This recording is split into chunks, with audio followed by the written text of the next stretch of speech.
In today's video, I'm going to teach you how to create a clickable phone number in Wix.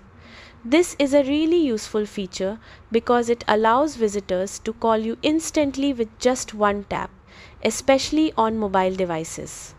Whether you run a business site or a personal page, adding a clickable phone number makes it easier for people to reach you and improves the overall user experience. So let's get started. First, open your site inside the Wix editor. Once you are there, look over to the left hand side and click on the Add button.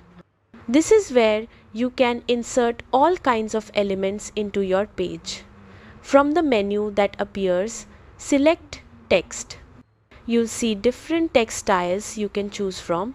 So pick one that matches your site's design and drag it onto your page. Now place the text box wherever you want your phone number to appear.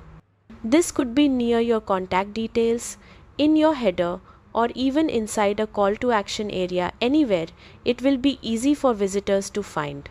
Once the text box is positioned, click inside it and choose Edit Text. Now simply type your phone number.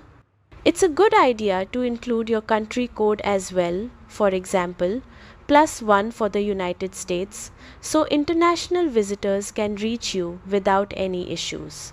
Once your number is entered, highlight the phone number text. A small toolbar will appear, and here you'll want to click the link icon. This is where the magic happens. In the link options, select Phone, then enter the phone number exactly as you want it to dial, including the country code if needed. Click Done to confirm. Now your number is officially clickable. When someone visits your website on a mobile device and taps that number, their phone will automatically open the call screen with your number ready to dial. It saves your visitors time and effort and creates a seamless way for customers or clients to contact you instantly. And that's it. You've successfully created a clickable phone number on your Wix site. It's a small change that can make a big difference in communication and professionalism. I hope you found this tutorial helpful. Be sure to check out our other Wix guides for more tips on building and optimizing your website. Thanks for watching and happy creating.